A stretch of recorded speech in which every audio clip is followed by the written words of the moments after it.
Hey, everybody, welcome to this Board Game Life episode number 75, titled The Little Guys.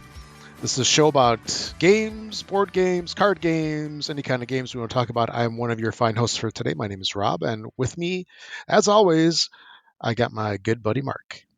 Hey Rob, how is it going?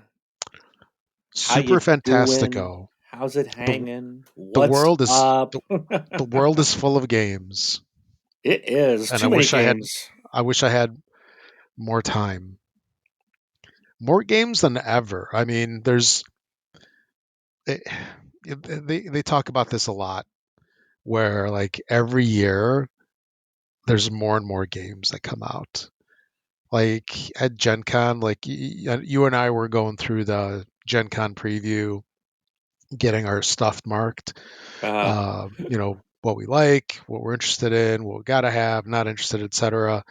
It used to be that list was not very big a number of years ago, where it was just a couple hundred games that come out, and now it's man, like you just go to like some of these big box stores like Target, and you see like all these games in there. It's like I haven't even heard of half of them. Not that I'm really interested in most of them either, but yeah, there's just like so much stuff coming out, and maybe we can differentiate some of it as being some of it is hobby and some of it is more like mainstream, like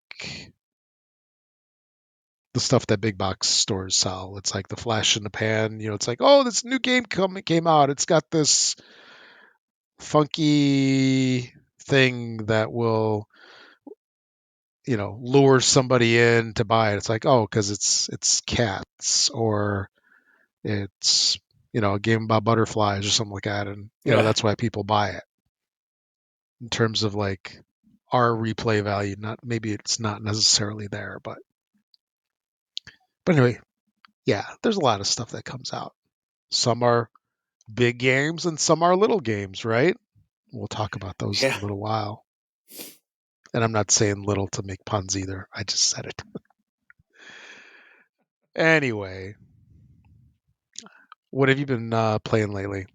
I have gotten a couple games to the table recently. Did play some more Final Girl and getting my butt kicked in that game. I did get the Paula Deming promo card, so I can play. Have Paula Deming as my Final Girl. So she's from the. I'm sure everyone knows who Paula Deming is, but she's from the. Who's What's that? it? Paula Deming. She's part of like with works with the Rodney Smith and Chaz Marler and um, that group. I can't. I can never remember the name of that show that I watch all the time, but um, anyways, I'll have to figure it out. But Watch It Played? watch it played. Thank you. Yeah. Well, that's Rodney though. The others do something. I don't think it's the same show. I don't know. Whatever. It probably is. Oh, But wow. yeah, She's an that group. actress? But that group, and she's got a promo card for Final Girl, so I've got Okay. that. You can go through the game playing as Paula. Hmm.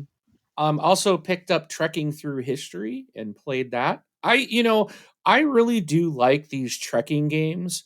So I do have the Trekking the National Parks, Trekking the World, Trekking Through History, and they all play similar, but there's enough difference that like for each one, like it doesn't like I ended up buying all three because they're very kind of similar. It's like once you know one, it's like some of the mechanics kind of cross over. And there's some pretty good similarities, but they're really fun. And I did see that Trekking the World actually is getting a second edition and they've changed it up. And I've been looking at it and I'm like, Okay. I actually don't think I like the changes they made to it. I really do enjoy the original, so I'm not actually backing the second printing of it. But um, if you have tried Trekking the World and didn't care for it, there is a current Kickstarter going on right now for a reprint. Well, it's not a reprint; it's like a second edition, and they have changed the gameplay significantly. But I really like the original, so But trekking through history is a lot of fun. I really did enjoy that game, and do I do like this series of games. So kind of wish they were coming out with a new trekking game and not a redo of one that's already out. But Yeah. Mhm. supposedly, the things they're doing is going to improve gameplay and stuff. But as I've watched it, I'm just like, I don't know. I don't know. Maybe I'm just too set in my ways. I don't know. I like what I Maybe. got. Gosh darn it! Back in Or my day. yeah, or hopefully it's not one of those where it's like new and improved, meaning it's cheaper to produce. Yeah, that could be. Yeah, like your That's laundry detergent. yeah. It's not always a good thing. So, Yeah. um, but yeah, trekking through history, fun game. Also played Wonderland's War, and this one, a friend of mine's got this, and she's got all the deluxe components. Like everything is just like, dude. I was like trying not to drool on the game board. Just the amount of stuff on the board. You want to talk about table presence? This thing's got it. Oh, It's like I really? want this game just because I want it set up. You know, it's like You want it to be a showpiece. yes, this is a showpiece for sure. Um, the game was fun. I do want to play it again. I don't know if um my friend who's got it was she seemed a little like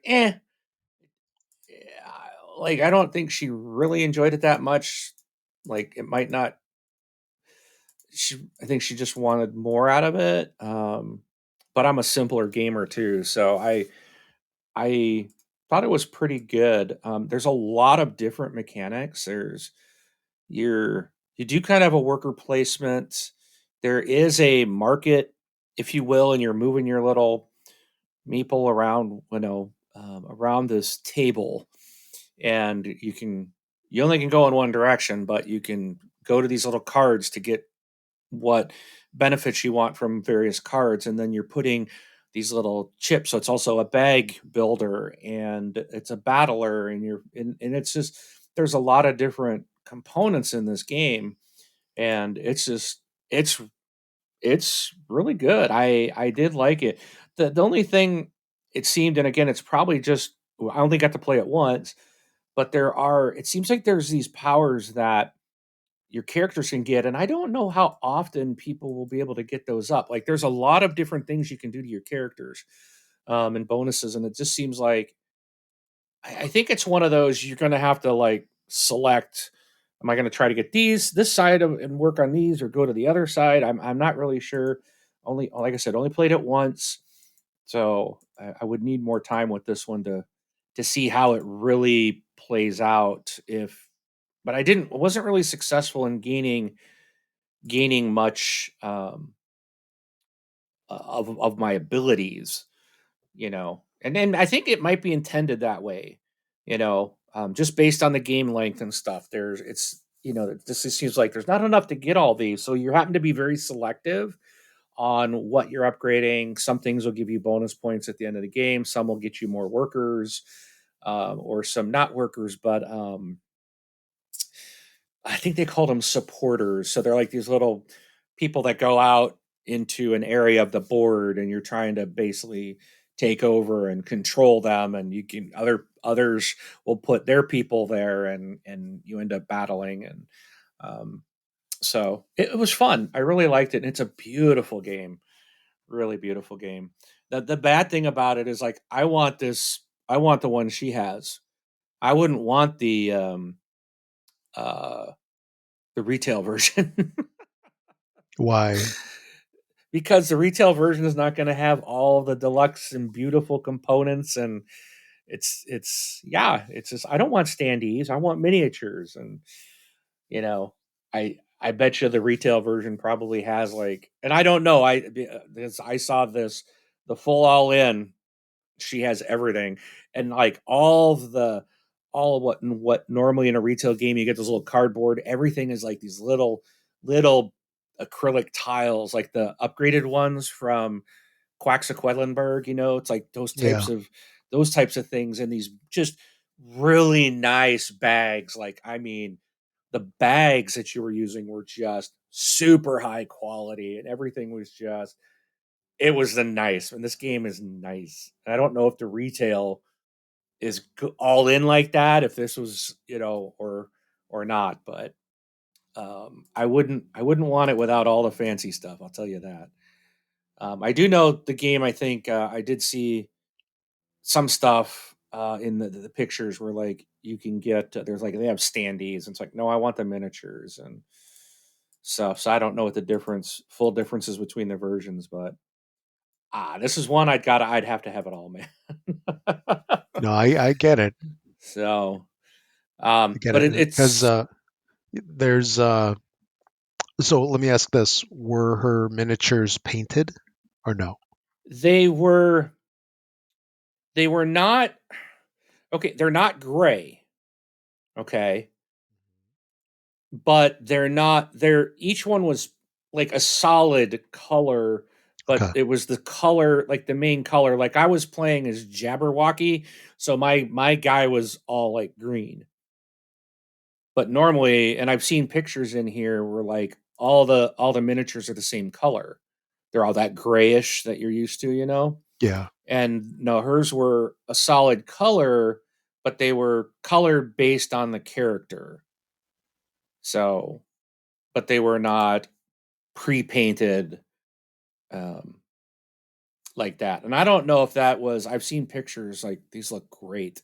I think those Um, are just ones that people painted themselves, I That's what probably, I think. But and they look great. They look yeah, so that's good. incredible. Those that would be amazing to have that. Yeah, no, those. So what were they called? There were some that were just gray. But like your character wasn't gray. It was the color, a single color, but it was Sure. um color matched to your character, so to speak. So yeah, and I'm looking at some of these pictures. Like here's like the Cheshire Cat. I think they're pink. So their tokens are pink, but then the picture shows a gray token. Well, hers was all solid. Like her Cheshire Cat was pink, but she didn't paint them.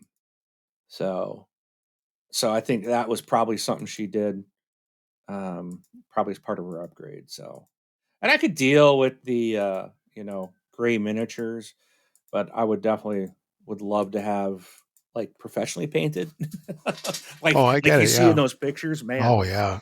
But just yeah, the bags and the little chits and stuff are just so nice. There was this huge box, a separate box, just to hold all the little tiles and stuff, and they were all organized beautifully, and it's just really nice. It is really beautiful looking game, but it was fun. There's a lot to it. There is This is a big game. You got to have a good sized table. I'll tell you that. Oh, Um, yeah. It spreads out so for sure. it Yeah, does. I'm on the All Play website. So the deluxe edition and premium chips, $209. And then there's the all in for 423. Oh wow! I might have to look at that. Yeah, I don't know, but it's a fun game. Um, I don't know. I might have to bug her, say, "Hey, if you don't like it, how much do you want for it?" maybe maybe I'll buy it from her. There you So, go. and I'll be like, "Hey, it's used. Just so you know, it's used." Hmm. Even though I was the one, I think that was her first time playing. I was was there on the first playing. It's still used. I'm gonna hold her to it. Hmm. I don't think she'd get rid of it. I don't know, but Yeah. um, I got the impression that it might not be something she'd pull out again. I don't think it had enough meat on the bones. And I'm more of like, I think she likes those medium to heavyweight, more Right. heavy, and I'm very much medium is heavy enough for me typically. So, but this one has a lot to it, and this one for me would be what do you call it? To me, this is heavy. So, but It's yeah, it was fun. Really enjoyed it. Okay. Also, let's see, what else did I play? Oh, I started so my Gloomhaven group, we lost a guy. His schedule's changed, so we're taking a hiatus right now from Gloomhaven. We're gonna hopefully he'll be able to join us again, come back in the wintertime. We'll see, but so right now, so the three of the four of us are still meeting, and we're going through Clank Legacy. So the Acquisitions Incorporated. So we're playing my Clank Legacy game, and oh man, this is fun. I I now that I'm past the whole, so I told you the story about the Ticket to Ride legacy game that I got to punch holes in my cards, and I was Oh yeah. devastated by that, and Yes. I'm still the That's same way. They're like, tear these cards up, and it's like, no. So everything that like gets removed from the game or they say to destroy, I put it neatly in a bag. just give And it to one of your kids. Tear this up for me. no. Shred, shred, shred. So, and the others in my group are the same way. They're like, it's like the principle, you spend all this money in a game and they tell you to destroy it. It's like, no. That's But crazy town. it's really fun, and it's really changed the way we play Clank, because now it's like there's all these options that it's like, okay, I can go in and get my artifact and get back out and quote try to win the game. But then it's like there's these story things, and where you could go to try to progress or get these. Okay, let's see what happens. Read this, read number 98 in the Book of Secrets, and you don't know what's going to happen.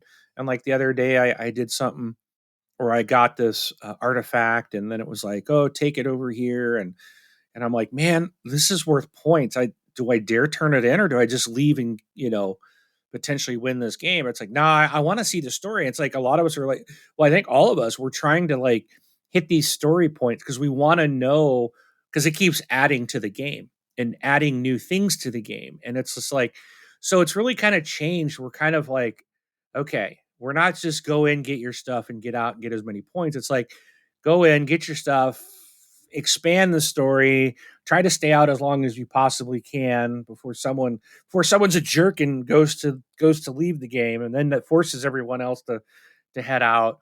It's like we want to really hit all these story points as much as possible. And it's just like it's been very interesting. It's a fantastic legacy game.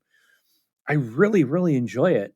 Um, and I'm looking for, and it's interesting because the board is double sided, and so far we've played the first four games, and they've been on the one side of the map. When we get to play again, we have to flip the map over, and we'll be on the other side.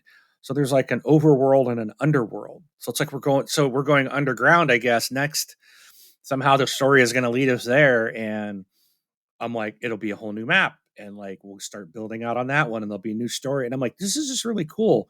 And we're gaining new cards in the game and gaining abilities. And it's just like, it's really fun. I really am enjoying Clank Legacy Acquisitions Oh, Incorporated. nice. So I'm really happy to be able, I've had this game for a long time. When I first played Clank, I fell in love with it and I bought everything Clank.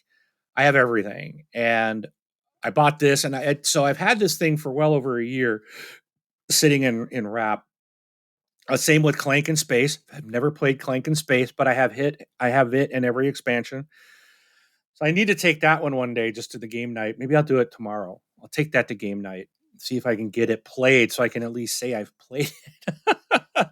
But I love Clank, and this is just like a fantastic legacy game. So I think the sad thing is, it's like, I mean, Clank Catacombs is by far, I think, the best in the series, because you never know where the artifacts are going to be. The board is always different every time you play. That makes the game so much better because people can't just, oh, I'm going to go run to the 15, or the 18 point artifact and run back out. Hmm. And they get this path. I'm always going to run this way because it's always the same. So with Catacombs, you can't do that. And so it's such a better game. Um, and I'm getting off track, but Clank Catacombs is getting an expansion, which I'm hope will be available for sale at Gen Con.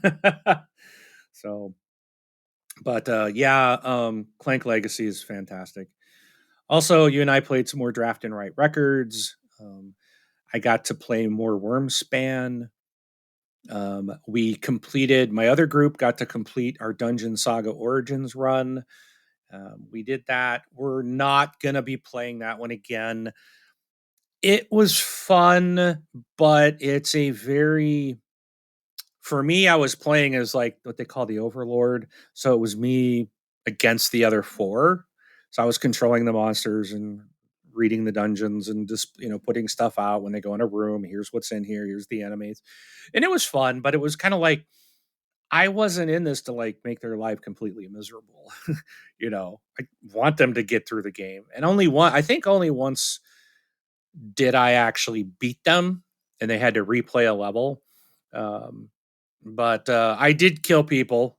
I took pride in knocking people out of the game, but um, that was like my joy. But it's like it's not what I want, and so there's more. We just did the main story, and there's a whole bunch of more and a lot more content in the game that I bought, but it's a very basic kind of dungeon crawler. And we're going to do another one. I forgot that one of the guys in our group talked about one I think we're going to do next, but it will support all of us in the game.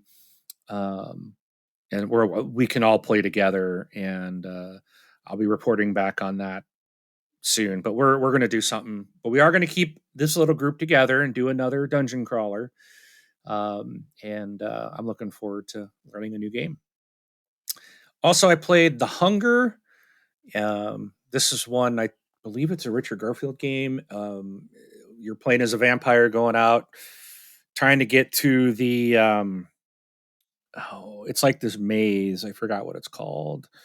But you're trying to get out, get through the map, get to the farthest spot to pick up a rose and then get back to the castle before daytime. So it's a time limited game of 15 rounds, but you can hunt humans at the same time while you're out there and they give you bonuses. But the more humans you hunt, the more it slows you down. Um, because there's power cards that give you speed to let you move. But the more humans, they have a speed of 0, but they might give you a bonus, but then so you got to weigh out, like, do you just kind of speed run your way through and not harvest the humans or hunt the humans and then forfeit those points at the end of the game? Or do you try to hunt along the way and then maybe you won't get back because they slowed you down too much? And it's just a really fantastic game. Really enjoy The Hunger. Um, also played a new one I got called Color Field. I think this is from 25th Century Games. This one is like you're a painter, and I played this one with my mother the other day. We played this one for the first time. And you have this little board out and it holds 6 tiles, and you put out you. There's 3 phases of the game, so there's these foundation tiles that you put, and they all have like just kind of abstract colors on them. And then the border of everybody's board also has this abstract painting colors. And each player board is different. So they're not all identical. But you're taking tiles, you're drafting tiles to put on your board to try to replace the foundation ones, the main ones. And you're getting, as you go through each level, paint 1, 2, and 3. There's some bonus points on there if you can make matches with the colors. So you're trying to match colors, and there's different ways to get bonus points and stuff. So it's very simple, nice little family game. It's also nice. It's like it's not a brain burner. But you're still kind of doing that spatial thing. So you're trying to flip the tile around, and you got to draft one on your turn. You're drafting one off of the palette that's available. And so you're looking at what's available and trying to figure out how it will work to score you the most points. And then you got to replace a tile. So it's like, is this one going to score me more points? Is it going to set me up for something later? Is it going to mess up my next turn type of thing? But it's not, it's kind of a light version.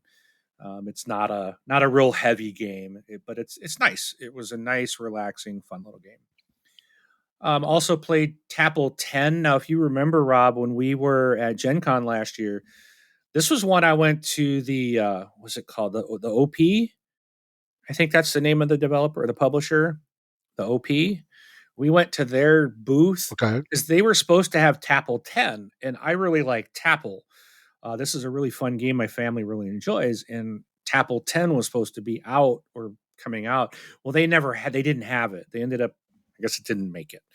Well, I finally found it one day in a store and picked it up, and it's been sitting here forever. But it's essentially Tapple with it's you get all the little cards, the round you get these round cards Hmm. with these different categories on them in the different colors, kind of like the original Tapple, but you don't have that big machine that you press the little things down and reset the timer. It doesn't have that thing, but it has a little sand timer, which, oh man, that's a fast sand timer. It's like 15 seconds.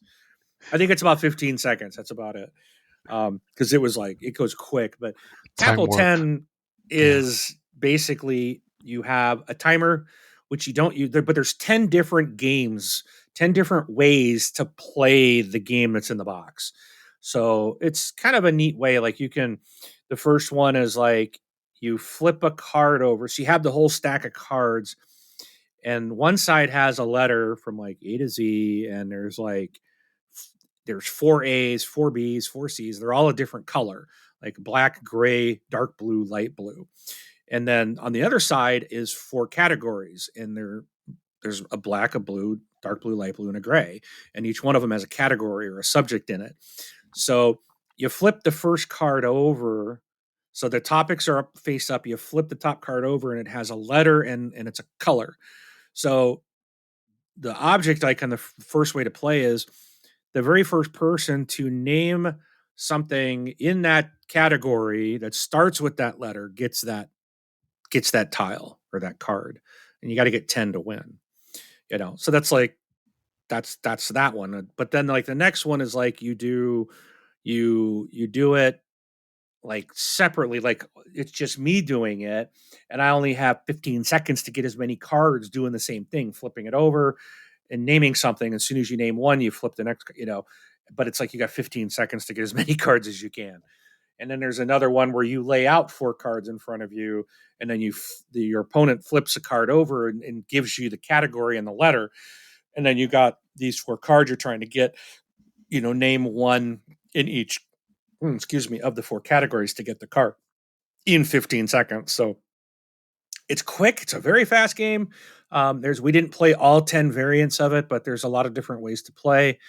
Very easy to read and learn. So, and it's this is one I'm gonna just stick in my go bag, because you can play a game in like 5 minutes. This is a great warm up as you're waiting for like a game group to show up, stuff like that.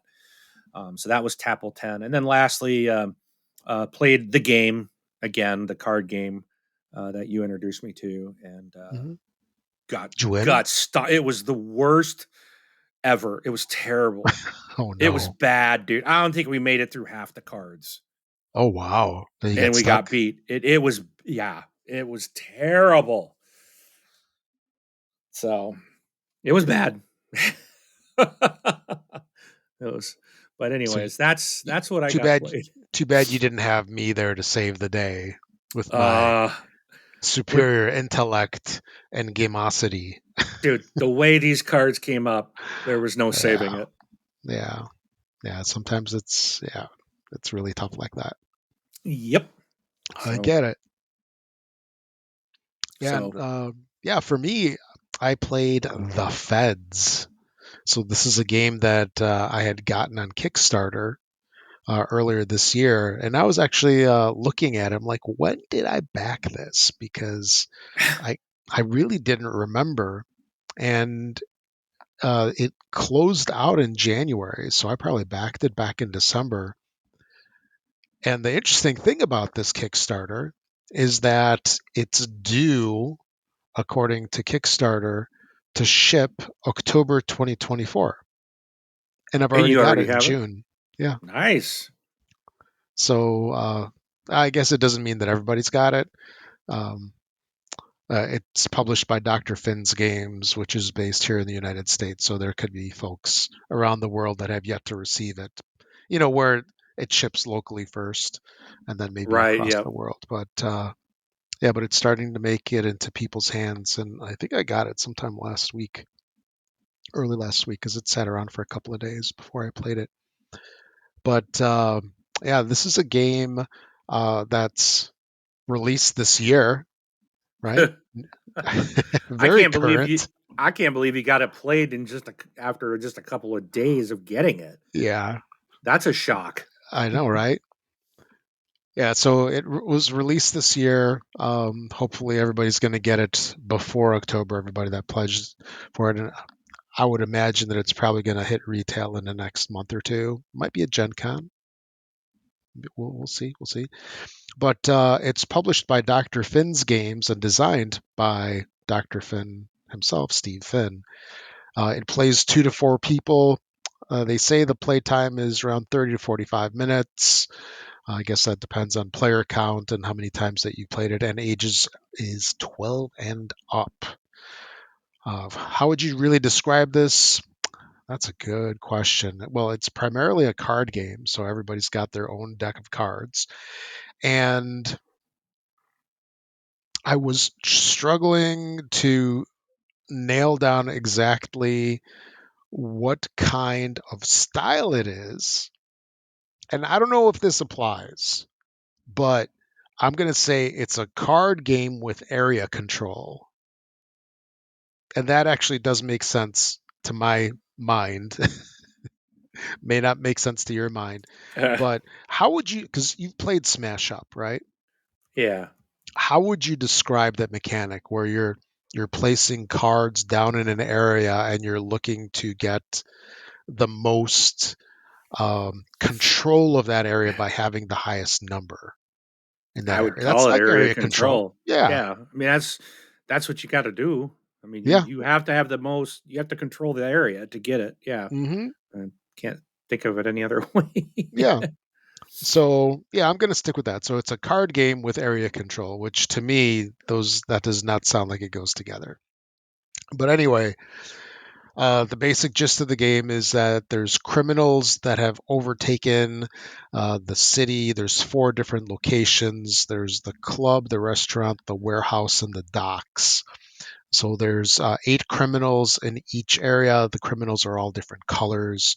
You get these little meeples. There's 5 different colors. So there's 4 regular colors and then these wilds.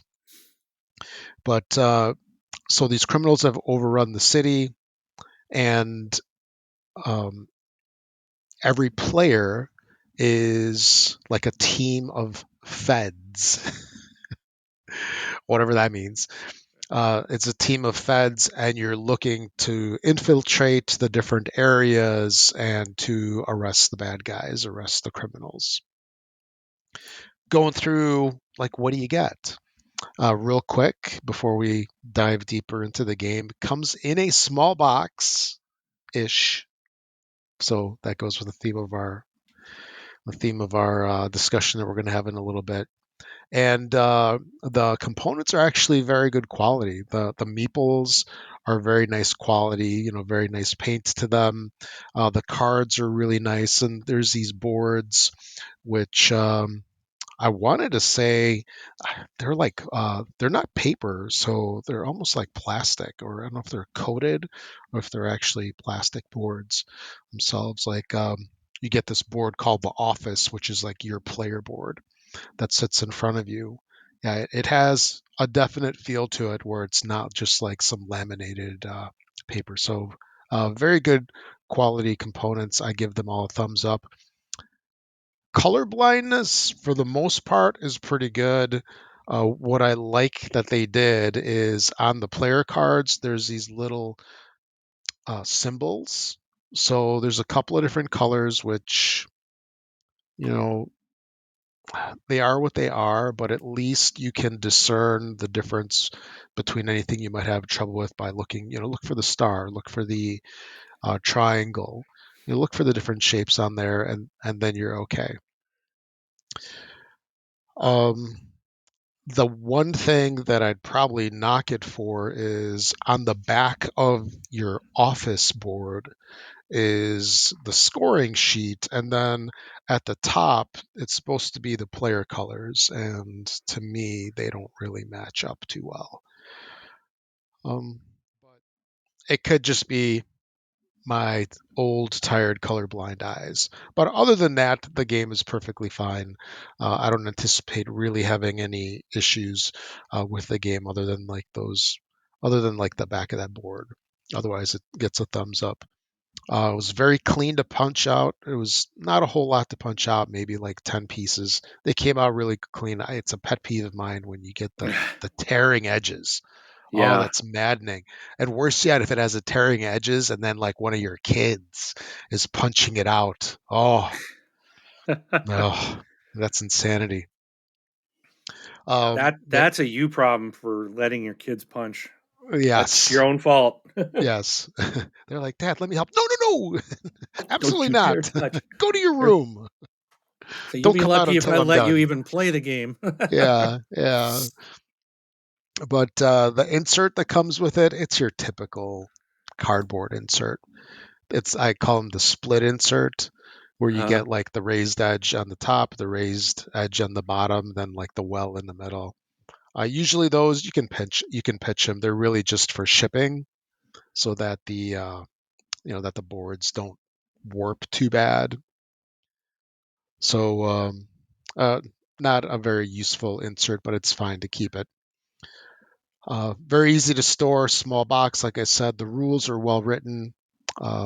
They don't leave a whole lot open to debate.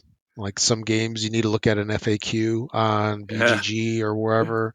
Uh, these rules are fairly straightforward. They explain everything. There's a bunch of tips and notes that help answer any little discrepancies. I like um, how they thought ahead and put that stuff in there. It shows that they did some play testing, and that's stuff that came up, and so they addressed it in the rule book.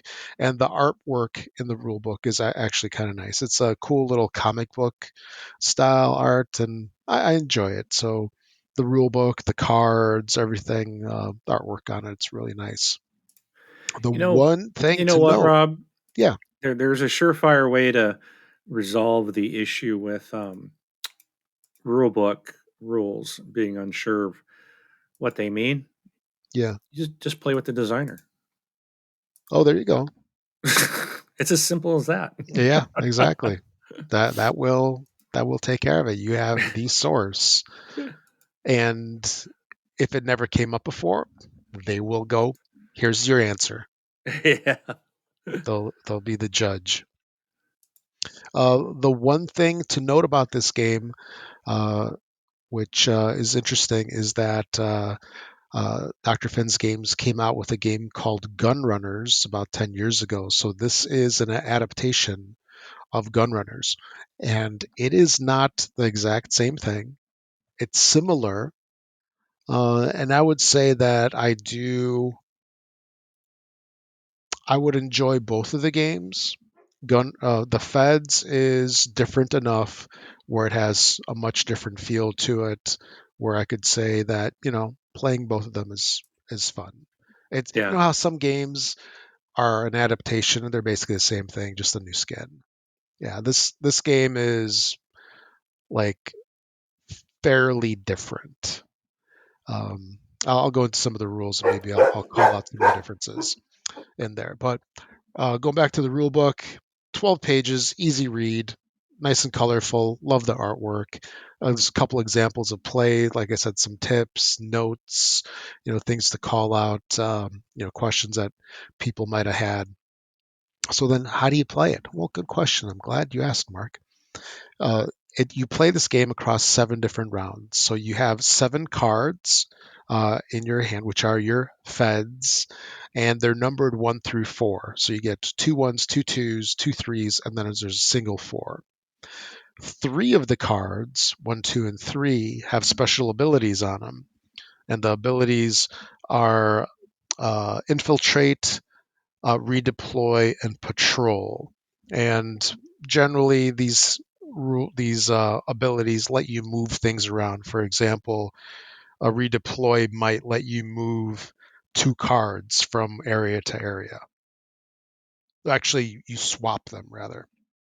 So if you want to move a particular card from one area to another, you can with that. Patrol lets you, for example, move criminals of a particular color from locations to your location.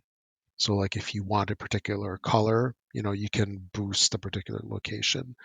And um, so you play across 7 rounds. So each turn, you will use one of your cards and place them on one of the 4 city locations.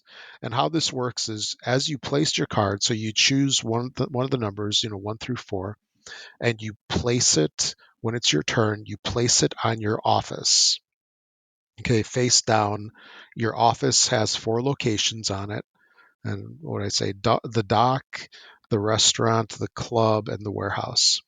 So you place it face down over there. So you lock in where you're going to place it. And then everybody does that simultaneously. Then when it's your turn, you take your card, you place it face down on that location in like a hidden location. And then that's called like the mole, I believe. So your agent is now a mole at that location trying to expose the criminals. If there was a card in the mole position in that location, you now flip them up and you put them to the right of that location. And this is where you begin to show dominance, right, in that particular area. So, for example, if I placed my card down and I just flipped your card, Mark, and your card was a 3, well, I know a couple of things now. I know that you have one less 3, right, because you have 2 1s, 2 2s, 2 3s, and a 4. So now I know what you have sort of left in your card in your hand, and then I know that with a 3, you now control that area. So if I don't, put additional cards in there, if I don't get at least a 4, I won't get that area to score at the end of the game. And so I put my card down, my opponents put their cards down, and then that's basically kind of it. So uh, play progresses like that through 7 separate turns or rounds, however you want to call it. And then at the end uh, of the game, I guess at that point it's the game. At the end of the game, you just go through and you see who controls that area. So who's got the highest score. So for example, if I control 4 and you control well, with the score of 2, then I go first and I arrest the criminals in that area. So what I'll do is I'll take all of the criminals of one particular color off of that area and I put them onto my score sheet. And then the second person goes. So then you would go, for example, and pull, whichever color criminals you want and put them on your score sheet. And you go through all the different locations like that. And the funky thing about the score sheet is that the score sheet has 4 different kinds of criminals. So the the top level, so let's say like the easiest ones to get, um, they score anywhere from 0 to 20. So it's like 0, 1, 3, 6, 10, 14, 17, 19, and 20 points. The next level, it starts at 1. So it's 1, 3, 6. The next level starts at 3, and then the next level starts at 6. So for example, of the top level, I'm not sure which color it is, but of the top level, you need 4 meeples to score 6 points. Whereas the second level, you only need 3 to score 6 points. The third one, you need only 2, and then the fourth one, which is like the least common, that one you get 1, you score 6 points. And you go through, you collect all your criminals. You get a couple wilds in there. You can also use, and at the end of the game, you basically just score how many uh, meeples of each color you have, and that's the total of your game. Hmm. It's very easy to pick up. Um, I mentioned that it does re-implement gun runners, which is slightly different Gunrunners uses areas of the world, and you're basically running guns instead of like criminals. But you're using kind of the same thing where uh, you're placing, numbered cards down and then flipping them to show who controls that area. And yeah, the playtime is, I'd say, pretty accurate. It was 30 to 45 minutes. I would say once you get a couple plays through this, it'll actually go fairly quick. Once everybody knows what they're doing, I don't think that there's going to be, very many 45-minute games.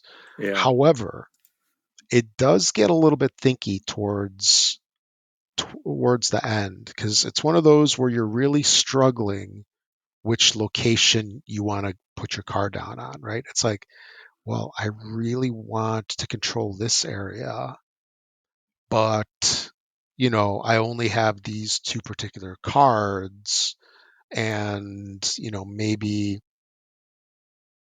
the combination of cards is going to be better suited to be used elsewhere, if that makes sense. So you're kind of struggling, like, where am I going to put mine? But you don't know what the mole cards are either.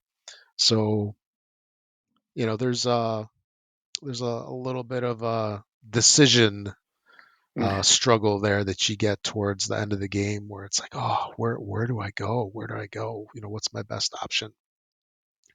So I could see that slowing the game down for some folks, but I'm the type of person where I don't sit there and I just sit forever thinking about it. I'll just go and make a make a decision. It's like, all right, Do I or thought die. about this for 20, 30 seconds. That's more than enough. I'm just going to choose Yep. something instead of min-maxing it like Instead of, you don't like like this the one guy analysis that we know. paralysis. Yeah. But yeah, very easy to pick up. It's pretty fun. It's one of those games. It's a fairly light game, but it's got interesting decisions, and it's got a little bit of a surprise element because when you flip that mole card, it's just like, whoa, that just like totally changed the game up. And it's like there's no way I can take over that one particular location anymore. So it's like, let me focus on something else. So good decisions. The moles create a little bit of mystery. And what's very interesting too is that some games early on, you can tell who is going to win, right? You have an idea. It's like 90% chance Mark's going to win this game because he took this one thing. This game over here, you have an idea of like, oh, this person, they're going over here because they're going to get all of these particular criminal meeples, this particular color. They're really going to bank on that.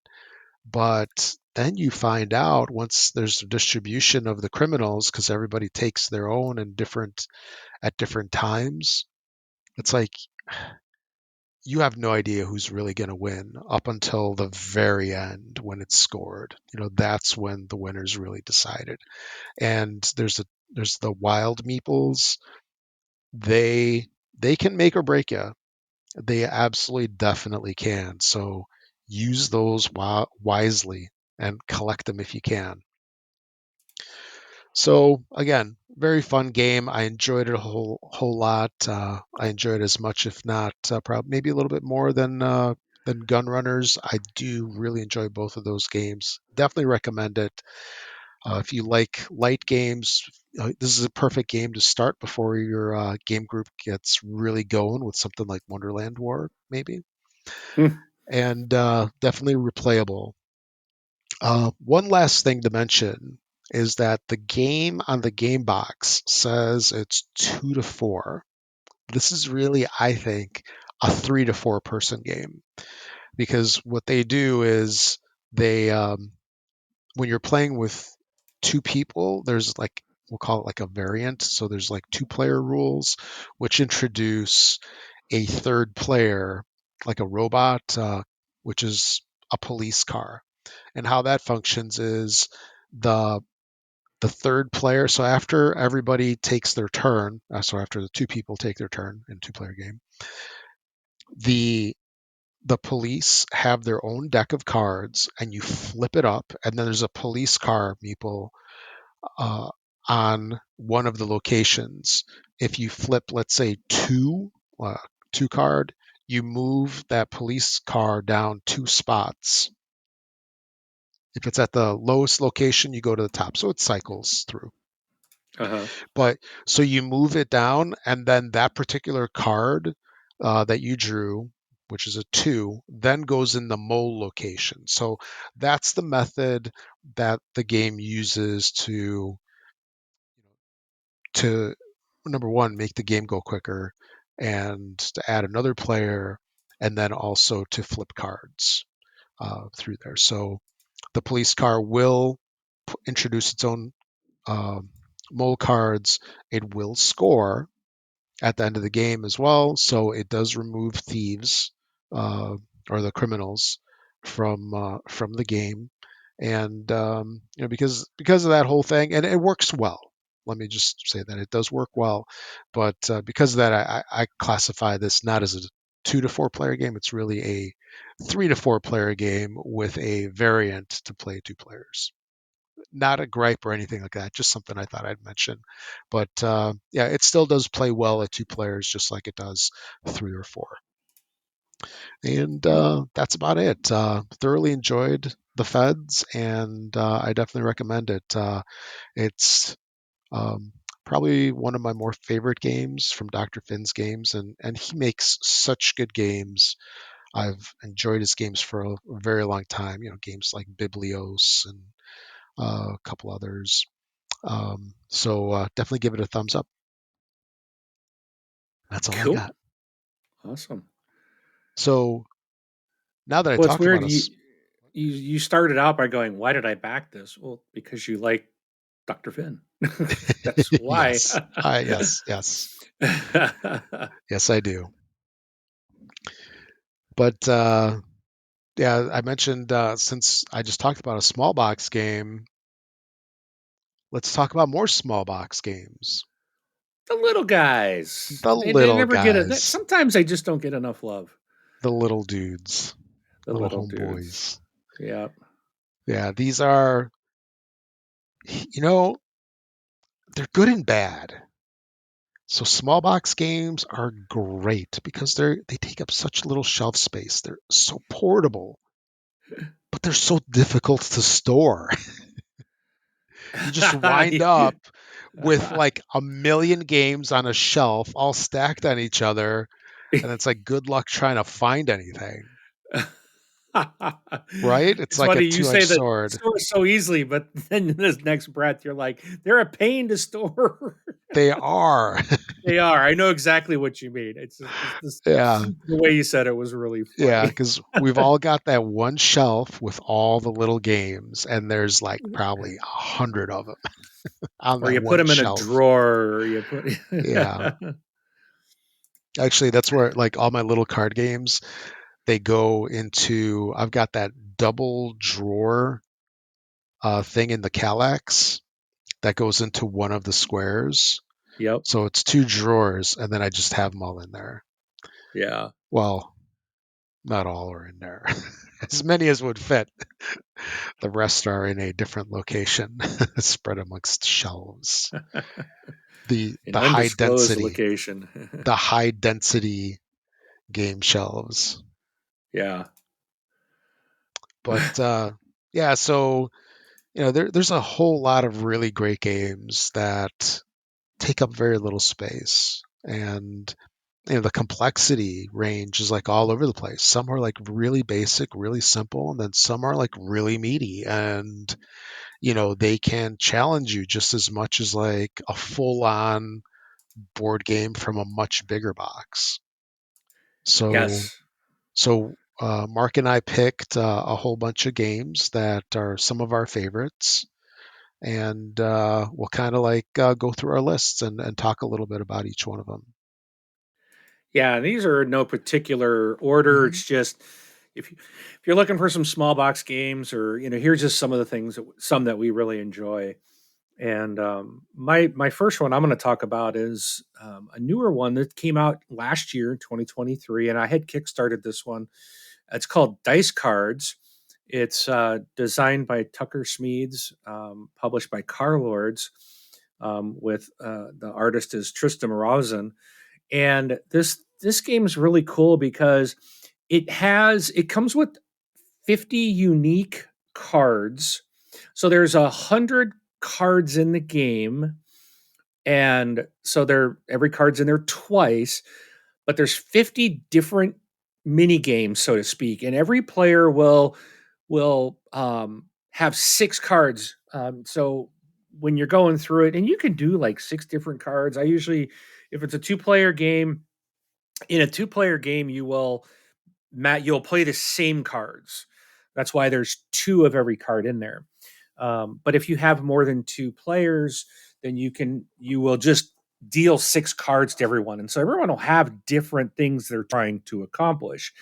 And there's 2 dice in the game. There's a red dice and a black die, and the one person will roll, and everyone will use those dice that are rolled, the results.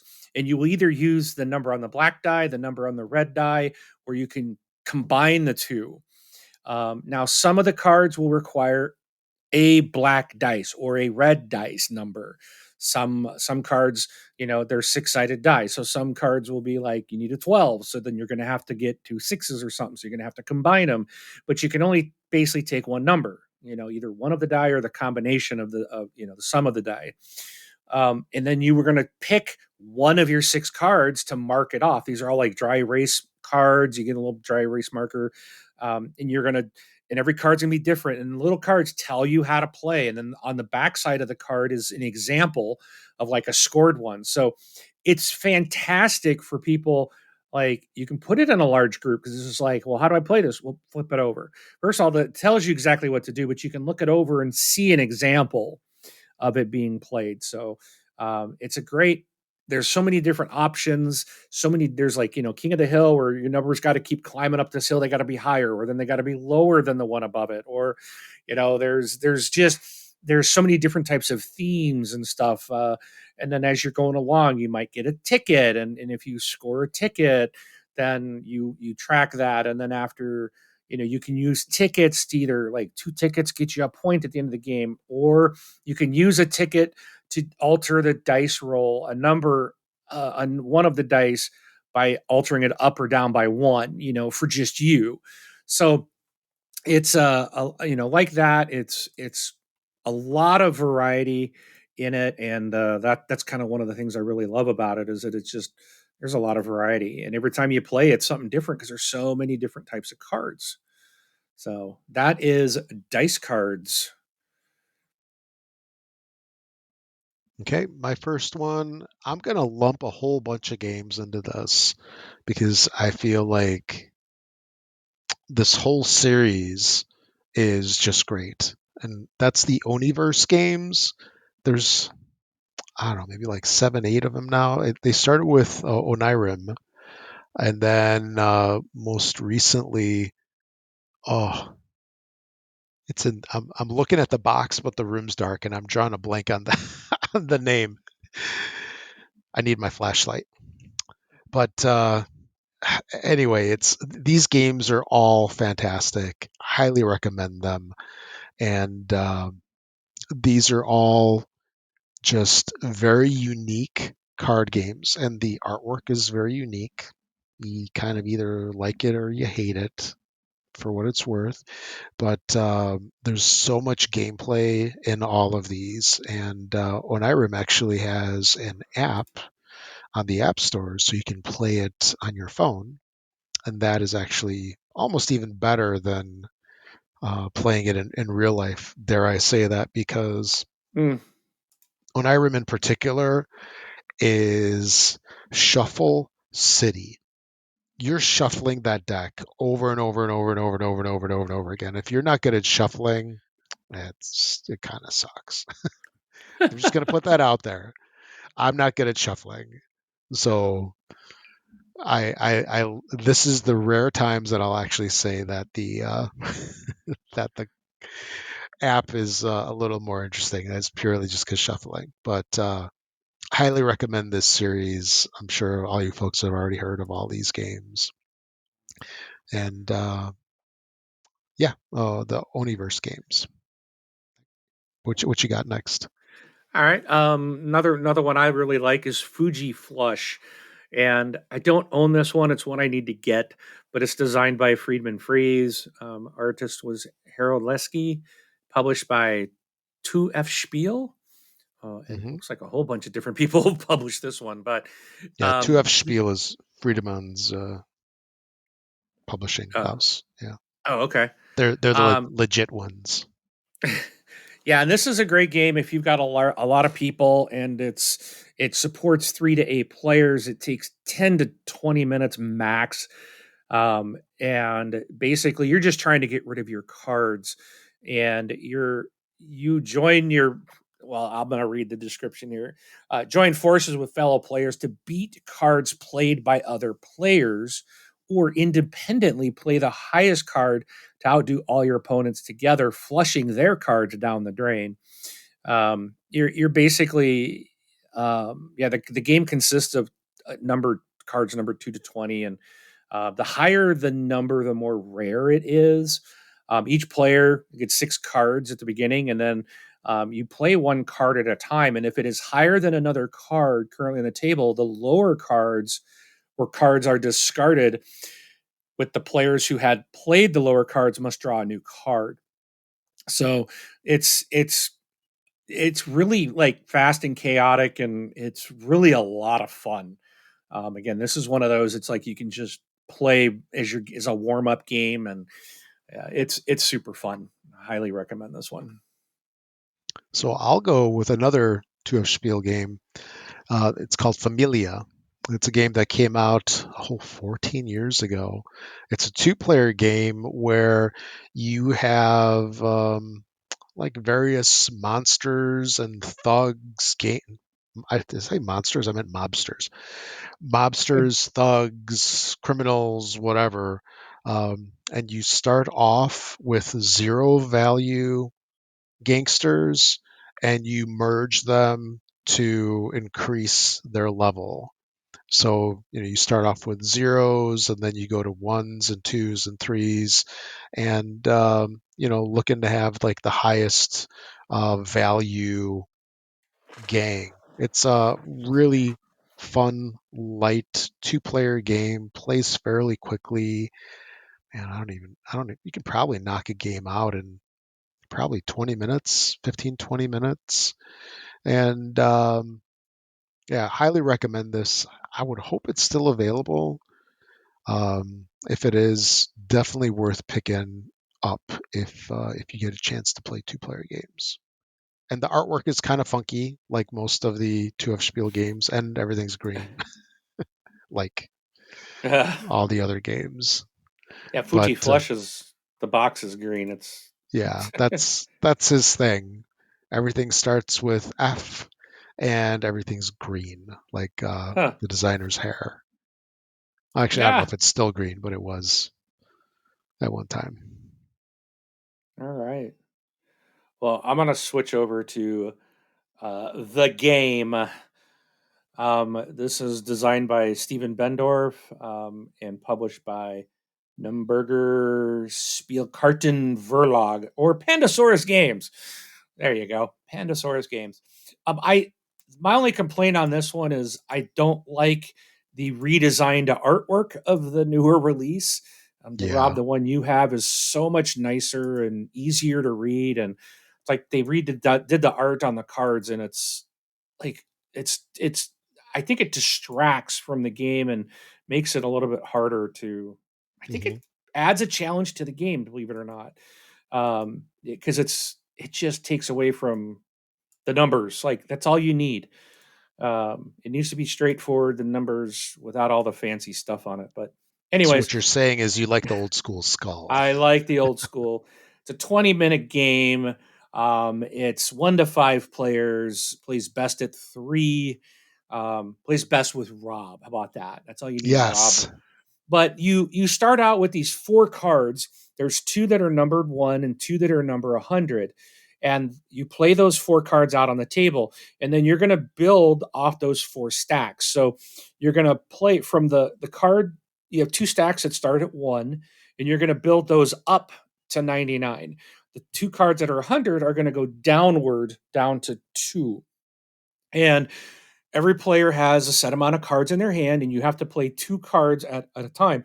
And those are the 4 piles you are placing on. So you like if you're placing on a 1, you do not want to put like a 40 there, because then you've just lost 2 through 39 that you can place. So you're trying to place as close to that top card as possible to slowly take those cards up or the other deck down to the 1, because the object is to get through all the cards in the game and play them all on those piles, and everybody has to play 2 cards at a minimum. So it can get really challenging. Now the cool part is if you can back up the pile by 10. So if there's like a 39 out there and you're on the one pile where it's going upwards, so say the 39, if you put a 29 on it, you can back it up by 10, but you have to be exactly 10 back.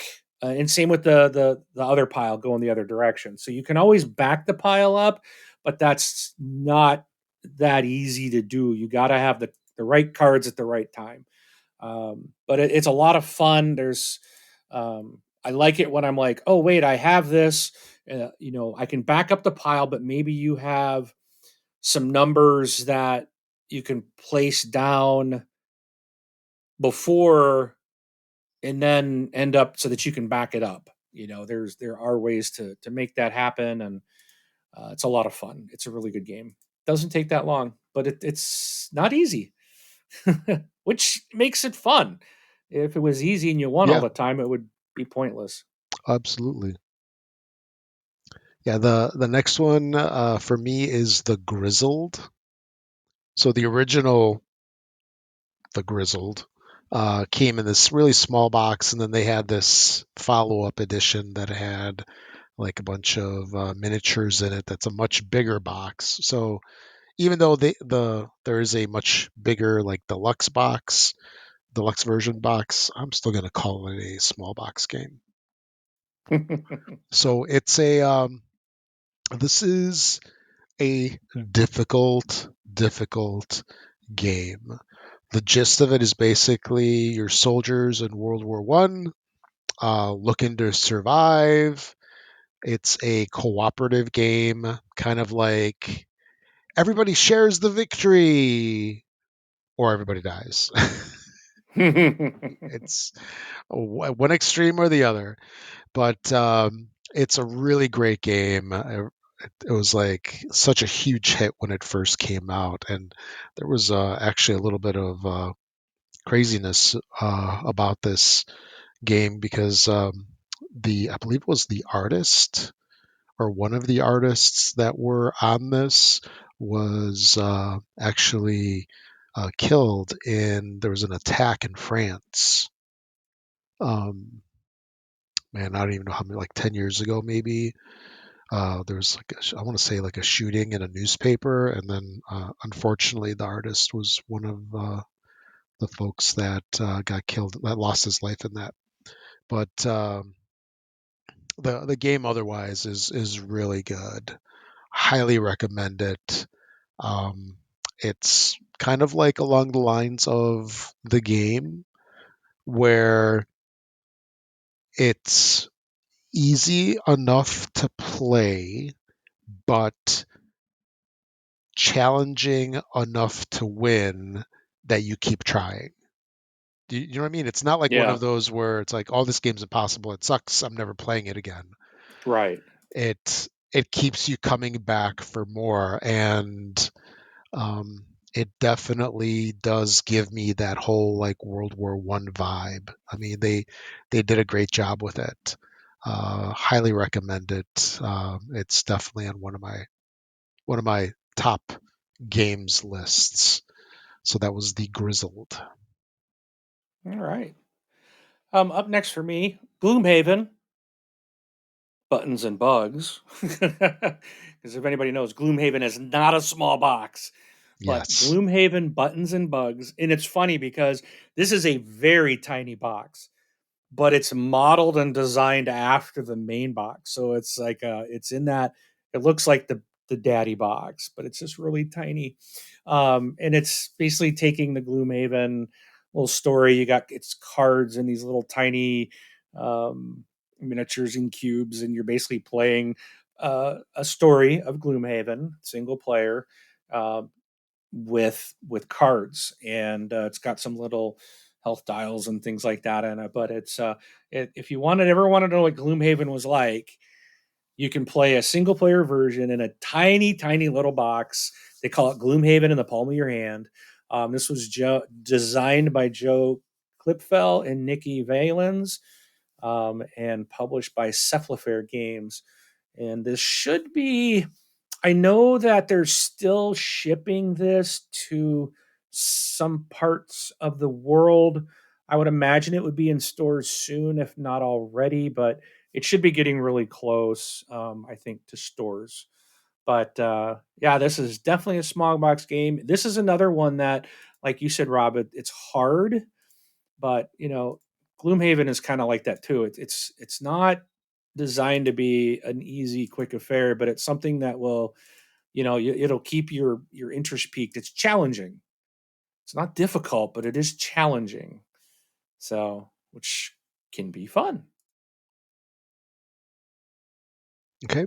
Um, my next one is Zularetto, the dice game. This is, I want to say, one of the first, I'll say, roll and write style games that I had ever gotten. And this was probably like about 10 years ago. So Zularetto is um, it's like a really popular board game from the early 2010s. It was, if you might recognize Zularetto, looks like Coloretto, same Yeah. designer, Michael Schacht.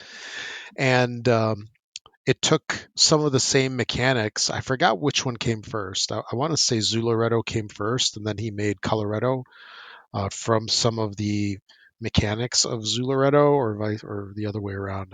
I thought they were related, but anyway, Zularetto took the board game and it turned it into a dice rolling game where you mark down what you got on a little piece of paper. So your own little score sheet that you have.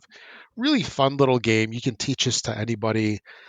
It's got the gist of the full Zularetto board game, and it plays in a lot less time. Great game. I think the version that I have is a German version where it's like Zularetto das Würfelspiel instead of the dice game, because it's like I had to have. Actually, I remember this. I actually ordered it from Germany, and I was really excited to get it. But it is available in the U.S. nowadays as Zularetto the dice game. Highly recommended if you like Zularetto, or if you want to try like one of the old school dice games that has a zoo theme and animals on it. So Zularetto the dice game, All right. So why the need to order the German version? because the U.S. version was not out. Oh, okay. Yeah, So this was like now FOMO. now they'll usually have like an English version printed like right away. Yeah, back then, you know, if a game was like really popular, it got reprinted in English. So you waited at least until like the second or third print run. If you wanted the game like right away, you got the German version and you downloaded like the uh, the Direct. translated rules off of BGG, Gotcha. and you had printouts of that stuff that you stuffed into the box. But but yeah, they eventually came out the U.S. version or English version rather, and it's good. Check it out. Cool. All right. I my next is Jaipur. Um, this one, Rob, you taught this to me over Hmm. BGA. It's a two-player game. Takes roughly 30 minutes, probably max. It's designed by Sebastian Pauchen, from GameWorks, and Cowboys, a couple of the publishers. And this one is it's just a short game where you using cards to purchase like different items. Like so, there's these little like there's like silk and gold and wood, and so there's these different like materials and stuff, and you can get camels, which do different things at the end of the game. But you're these trying to get as many of the goods out of the piles while they're available. And like once one of the, I think there's six different types of goods, and once three of those piles are gone, then the game ends. So you always know when the game's going to end. Um, and I really like it because you're playing. I recall you're playing your cards out in front of you. I think, aren't you playing your cards out in front of you? Because I think you can see what everybody else has.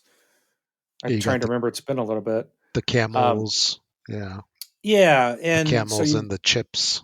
yeah, and you can kind of see what your opponent's going for, and kind of give you an idea. But um, yeah, it's just a fun little game, and it's very easy to pick up and play.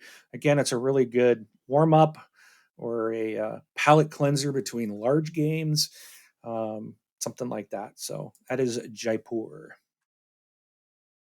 Okay, Jaipur is also on my list as well. So I can like mirror everything that Mark's just said. And then another game I'll add that I used to play right around the same time a lot. So when Jaipur came out, there were like two games that I played a lot in the two-player fashion. It was Jaipur and Sobek. Both, I want to say, came from the same publisher. And Sobek is a set collection game set in Egypt, and I want to say like you're going down the River Nile. It just so both Jaipur and Sobek recently got reprinted and kind of like spruced up. I think if you like Jaipur, you'll probably like Sobek as well. Both great little games, interesting, quick to play, and are just plain fun. So Jaipur and Sobek for me. And fun is the point, right? Yes, exactly. It's got to be fun. All right, my next little game plays in about 20 minutes, but it does handle 3 to 7 players. Is No Thanks. I guess it's also known by No Merci. Designed by Thorsten Gimir, published by Amigo and a whole bunch of others. But this game. It's a card game where you're trying to get runs of numbers, and then there's these little chips. So like when it's your turn, you're playing your cards out in front of you again as well, so you can kind of see what everyone's building. But if you don't want, you have to take the face up card that's on the deck, and if you don't want to take it, then you can put a chip in. Everyone starts with a certain amount of chips, and then eventually, like you could get a card that like nobody wants, but eventually someone's going to take it because there's going to be enough chips in the pot that they get all the chips and the card, and then the chips you can use to um like at the end of the game, it like for every chip you have, I think it lowers your score by 1 point. There's different, and so or you can again you can use them to skip cards that you don't want. So the more that you have, the benefit of having those, the better, I should say. So, and you're trying to get like runs of numbers in sequential order. So, again, it's a real easy game, very fast paced, a lot of fun. That's No Thanks. Next one up for me is a little card game in a little box called The Battle for Hill 218. This game is very unique, where it's not many cards. Man, I don't even remember exactly how many cards it is in the game. Less than 20 per player, so maybe like 15, 20 cards. And in the middle of the table, there's Hell to 18, and you are opposing sides. It's a two-player game.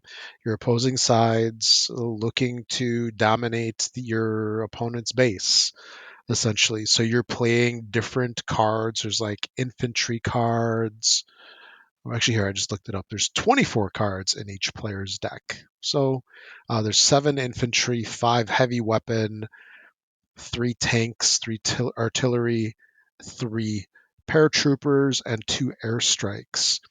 And each card that you play down, so you start off like with your base, and then you play your cards orthogonally in front of you, and each card that you play is able to like attack in certain ways. Kind of like think like chess, right?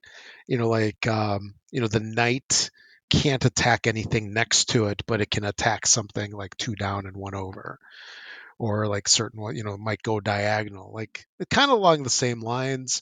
Like every unit has its own like attack style, and it's a very like thinky game. I mean, I think of like a World War II battle card game where you're just kind of like sitting there and like staring at it like, where do I want to play my next unit?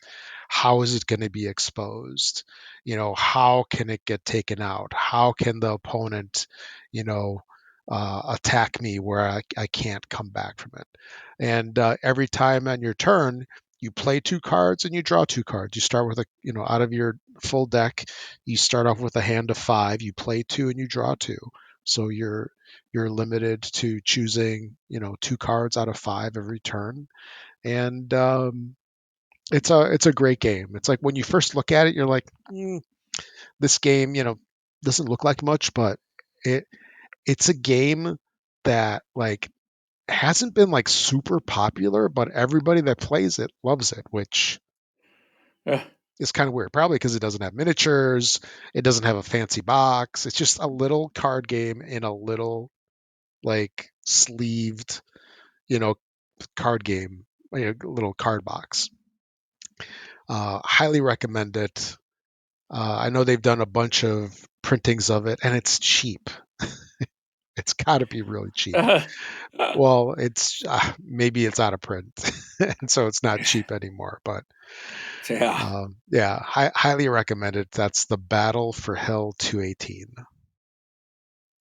Yeah, I wonder if like I do think sometimes we're in this Kickstarter world and deluxeification world, and it's like, oh, it's too small, it can't be any good, if it's only a couple of bucks, Hmm. if it ain't $125 or more, it's no good, right? And Yeah. that's not the case. It's games can be fun regardless of how small they are. Hmm. Now, this is the biggest boxed game I have on my small box games list, Oh, by the but I way, sorry to interrupt. So I just looked. It's on BGA. You and I got to play it. okay, All right. absolutely. And it looks the like the actual card game is available. It's like $10, so it's pretty cheap. Nice. All right. So my next one is from Keymaster Games, designed by Henry Audubon, and this is Parks. So this is the biggest box game I have on my small box games list, but I had to put this one in there because it's still a smaller box. It's and there's so much game packed into this box. This is like a this has the feel. This is a board game. This is a full-on board game, but it's in a small box. And Love that. I Yeah. love this game. I love that the components it comes with nice components. It has the game trays already in it. Everything is sorted, and it just fits nice. And you're basically taking it's for 1 to 4 players. Takes 30 to 60 minutes. Everyone I've played this with really enjoyed it, and you're just taking a hike. And you're going and doing your worker placement, and you're getting resources to play cards and the artwork is really nice. The gameplay is just really fun. It's a nice, relaxing, just hiking through the through the parks, and it's a fantastic game. I think this thing's had a lot of award nominees. Um, Even in 2022. Now it came out like in 2019. It got a whole bunch of Board Game Quest awards. It got Best Family Game winner. from best game from a small publisher, um, Cardboard Republic, Socializer, Laurel nominee, and the Golden Geek Best Family Board Game nominee. Let's see, those are all the nominees. So it was nominated a bunch, but there were several winners in 2019 as well. And it's a fantastic game, and they have expansions and as well for it. But definitely check out Parks. It's a fantastic family game. Okay, next up for me is Omen: A Reign of War. This is one of, I'll say, probably like the more popular games from Smallbox Games. That's the name of the publisher. Yeah. They're a one-man show. The publisher John, he designs a lot of these games, if not almost all of them, and he's involved. It's like a small print run. They're usually on Kickstarter. They're very inexpensive, and they're just a lot of fun. Omen of Reign of War, and then what's another one like Tooth and Tide or something like that. But anyway, um, Omen of Reign of War is probably one of the most popular ones. It's been redone a couple of times, so I have a couple of versions of Okay. this game. But it's just a fun little card game, and highly recommend it. And actually, all of these small box games titles. So it's a great way to support a small independent publisher and designer, just like Dr. Finn's Games. That's also, an independent game publisher. A lot of the stuff is self-published as well, and a great game all the way around. Omen: A Reign of War. Cool. My next one I first learned as an actual a standard deck of cards. But this, so it was called, I think it was called Golf, is how I first learned this game. Golf, Golf, but like but hitting the it's ball with the stick, no that well, or are you saying it's golf, like Gulf of Mexico? no like four Okay, all right, the sport. Yeah, swinging gotcha. the club at the ball. Yeah, Yep. golf. All right. And like a golf ball, golf ball. A golf ball. I think that time I said golf ball. You got me all messed Yeah. up now. Anyways, The Gulf of Mexico. it is not the Gulf of Mexico. This is got a card version specific called Play Nine is the name of the game, and it has its own cards. So it's not, but like I said, I learned originally as on a standard 52 deck of regular playing cards, but I do have Play Nine, and it's a lot of fun. It accommodates 2 to 6 players, 45-minute playing time, and you're going to get a lot of gaming in that 45 minutes because you're playing. I think you're playing 9 rounds of golf essentially, and the object is you play out 8 cards. Everyone has 8 cards in front of you face down, and on your turn you can either you're basically trying to match up. So you have 4 cards on top, 4 on bottom, they're all face down, and basically what you're going to do when you start is you flip one of those cards face up, and that's all you do in your turn, and the next person, right? And then so say I pick the top one, and then my next turn I might flip the bottom one over underneath it. The object is to get the top and bottom cards. If you can match them up to be the same card, like say they're both 12s, then they zero out because they matched. And that's now worth 0 points. Okay. So you basically stack them together. You're trying to get low scoring cards. There are some in here that are worth -5 off your total score. There's zero. So you're trying to get like the zeros, ones, and twos, right? And you're trying to hose everyone else with large points. So you want to go out as fast as possible to stick everyone with a lot of cards in their hand. And again, so based on golf, the lowest score is what wins. And so it's like playing a round of golf. But I think it is play nine. Yeah, it's play nine holes of golf. And so you're going to keep track of your score through 9 rounds. And at the end of that, you total up your score, and whoever has the smallest score wins. And it's just really fun, very simple, very fun. And you never know. And then, like, the interesting part of it is so you have 8 cards face down. When you have 7 of those cards face up and you have one face down, soon as someone flips that final card face up, triggers the end of the game, regardless. So so now it's like, okay, you're maybe hoping for something to come up that's available to draw that's a really good low card because you don't know what it is. You could flip it and it could be a 12, and now you're stuck with 12 points or something. So, or you might have to replace it blindly and say, I'm going to take this five it's sitting here and I'm going to replace it, hoping that whatever is upside down is higher than a five, and it might be a -5. And so you just hosed yourself out of 10 points and stuff. So there's that kind of unknown element to the game as well. And it is like a race, and it's just a lot of fun. Great game. Okay. Next one for me is this is a little bit of a stretch on the small box. So it's smallish box, but it's smaller than other boxes. How about that? It's Frosthaven. Oh, it's smaller than Frosthaven, Gloomhaven combined. Anyway, anyway, so it's 13 days. The Cuban Missile Crisis. Now, a long time game that was number one forever on BGG was Twilight Struggle.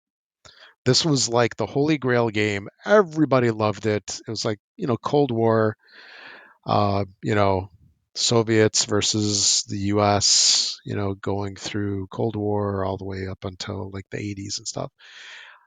That game needed like a gymnasium floor to play on.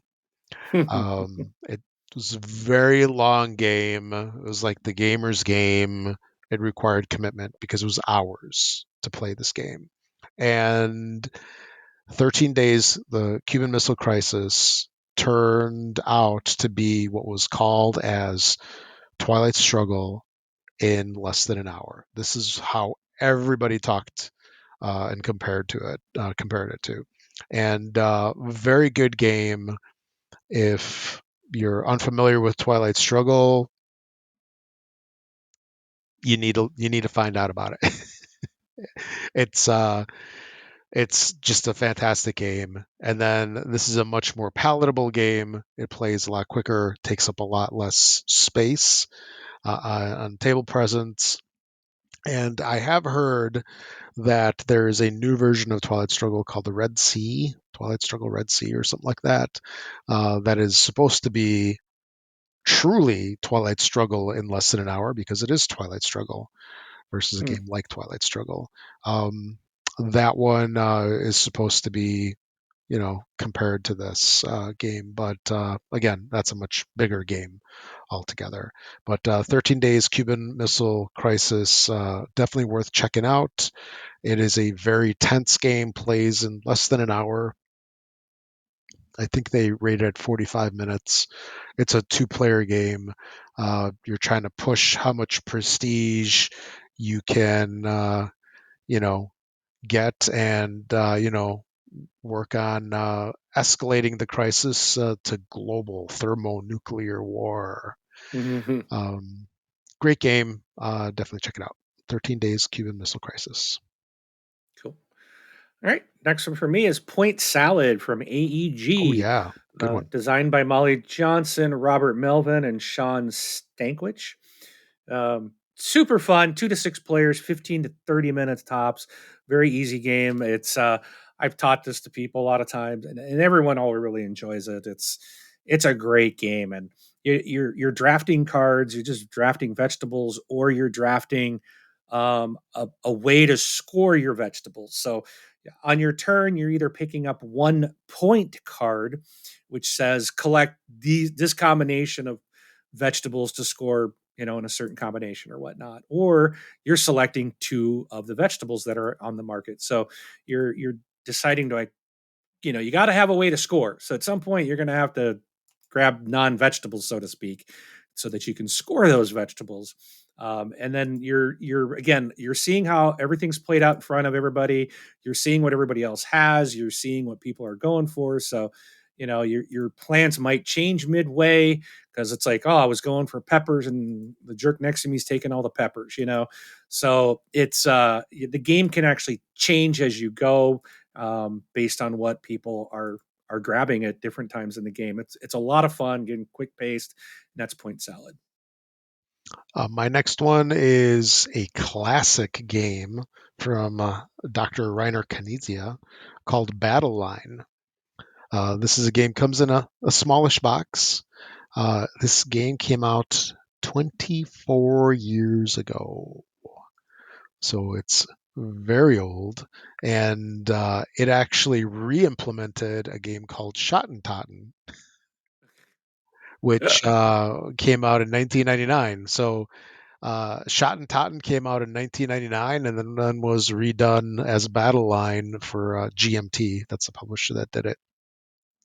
And then there's a couple of games that have followed suit after this, like Revolver is kind of a copy of this. And then I would also say Stefan Feld came out with Roma. That's kind of along the similar lines. But anyway, uh, this game is you have like 6 or 7 spots in front of you. Your opponent has their spots adjacent to those, on their side of the table, and you're basically fighting each other for control of that column, maybe, or that adjacency right there. And it's kind of a mean game. It's set in Rome, like the Roman times, and it's kind of a mean game. So if you like doing that thing where it's like you just take out your opponent's character while you have like a big smile on your face, kind of like Pompeii. in Pompeii. I was just gonna say that where you dump the dudes in the volcano. Volcano. This is kind of like along the same lines, but then again, for people that don't like confrontation or something like that, then this is maybe not for them. But it's the game's called Battle Line, so you have a battle line and it's ever changing, evolving as dudes get taken out, and it is kind of like area control as well, where you're you're building strength on your side of the battle line, and that's how you take out your opponent. But classic game, comes in a small box, plays relatively quickly, like 20-30 minutes, and heck of it's satisfying to play. Let's just say that. So that's it. Battle Line or Schottentotten or Revolver or whatever. Schottentotten. That's the best name. Yes, yes, Schottentotten. yes. Well, it's not as cool of a name as my next game, but my next game still a cool name. Quix, Qwixx, published by Nuremberger Spielkarten Verlag, or Game Right. Yeah, Mine's from Game Right Games. yeah, Designed by Steven Bendorf. This game is so much fun. This is a dice game, and what I love about this is everyone's playing at the same time. I really love games that you're not sitting there for 15, 20 yeah, minutes waiting to take your turn. So there's an active player and they're rolling 5 dice and 6 dice, sorry. 6 dice. Yeah, there's 2 white. So everyone else at the table gets to use the white dice to mark off something on their paper, and so they get to mark off basically one number on their sheet. The active player gets to use the white dice, and they can use the one of the white dice with a colored dice to basically mark off twice on their sheet. So you roll your dice, everyone takes their numbers, and it just passes. And you're going until like 2 of the rows are completed. Someone, once someone like finishes a row, like the red row at the top, and when they filled in the very last spot, it becomes locked. That red dice comes out of the game. Now you're all, and the more numbers that you get in each row, the higher your score is. So you want to race, but you don't want to go too fast. You don't want to get too far behind on a row, because if someone's locking it out, you're going to get very few points in there. So you got to kind of keep an eye on everyone's paper if they're showing it to you. Um, but yeah, it's got kind of that kind of tense race element to it. But once the second colored dice is completed, someone finishes it, locks it out, then the game ends and you're scoring. There's a score thing at the very bottom showing how many numbers you got, gets you so many points, and high score wins. But really fun game, very quick paced. And you can play in about 15 minutes with 2 to 5 players. And there's also another version of this, or you can buy these score sheets from Game Right's page. It's called Mix. I think it's Mix, Mixx. And it's basically sheets that jumble the numbers all up, and it completely like rattles your brain. It's like, because it's like, oh, we know how to play this. We know how to play. And then all of a sudden, it's like the colors and where the one sheet, one of them is like where the numbers are all jumbled up in the red, in the blue, and the yellow, and the green, right? And then the other side of the sheet is you're going to have colors and numbers mixed up all in the rows. And it's like, you can't take a green 12 before you take the red 5 or something. It's like, and it's like, you think you know the game until you play the mixed score pad. And then it's just like, whoa.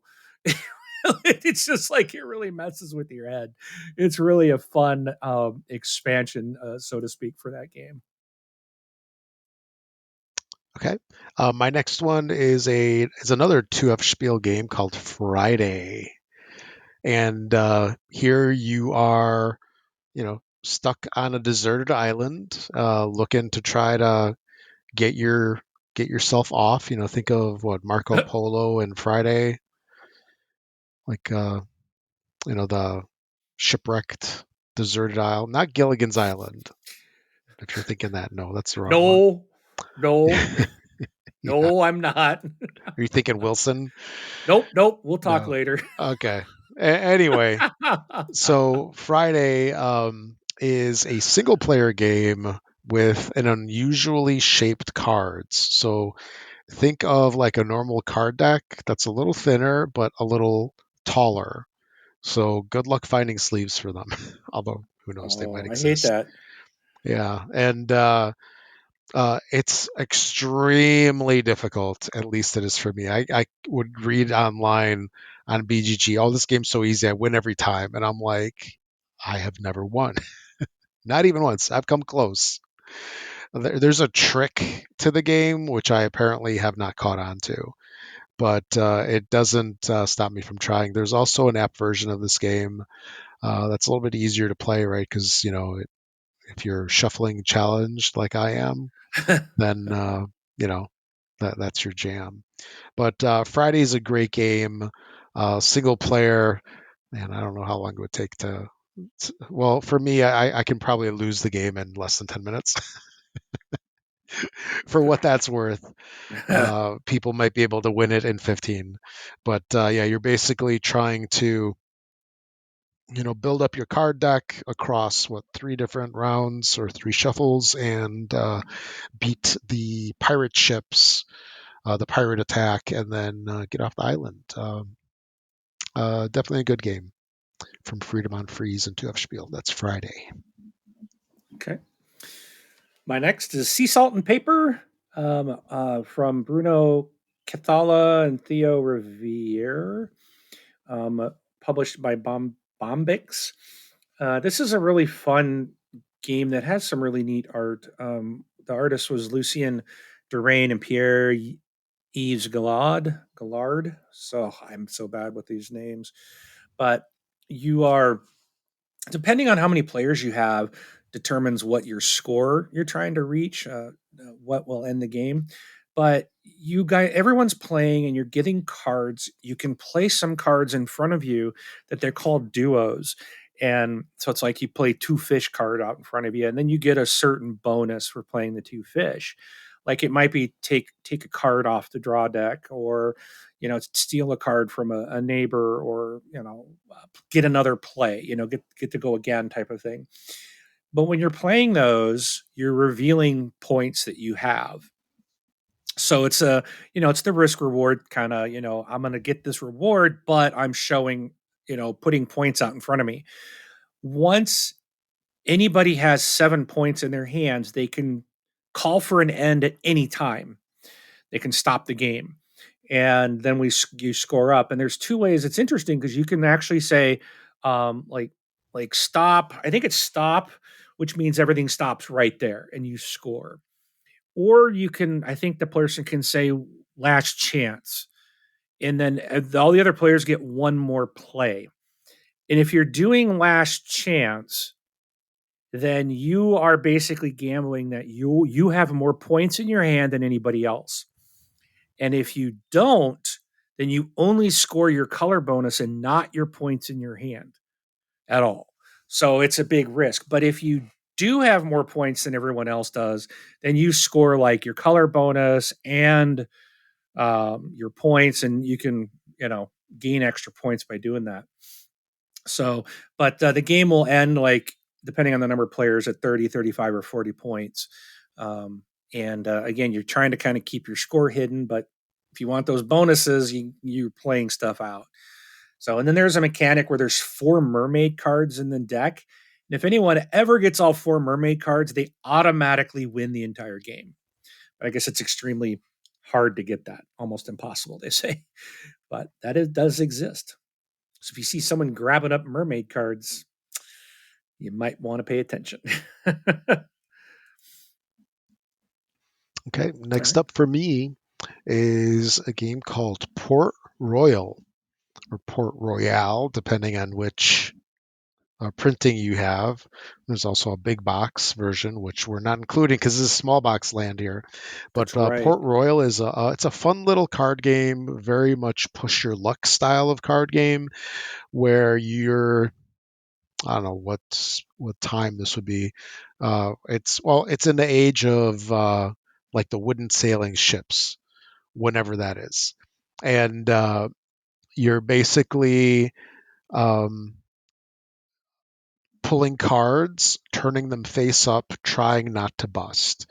And then this game is a lot of fun.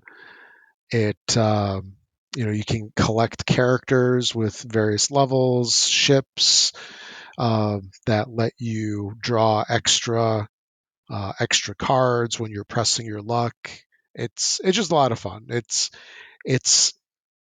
a light press your luck card game that at the same time is satisfying to play because some press your luck style games are very light and you're like, it's like eating a bag of Cheetos. It's like, mm, that didn't quite cut it. Because let me rephrase. It's like eating a bag of Cheetos when you're hungry. You're like, that really didn't hit the spot. I ate it. My fingers are orange, and I'm still looking for something. But this Yeah. one really does satisfy. Great game.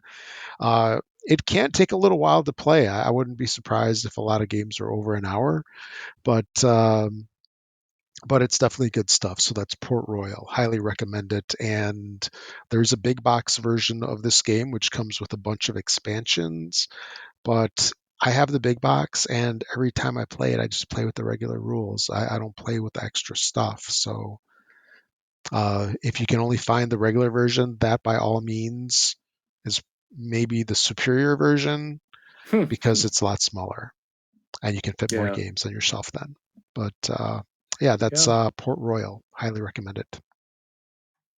All right. Next, I've got Sushi Go, the pick and pass card game. This is very interesting. It's by Phil Walker Harding, with artist Nan Rangzima, Tobias Schweiger, Phil Walker Harding, published by Game Right Games and a whole bunch of others.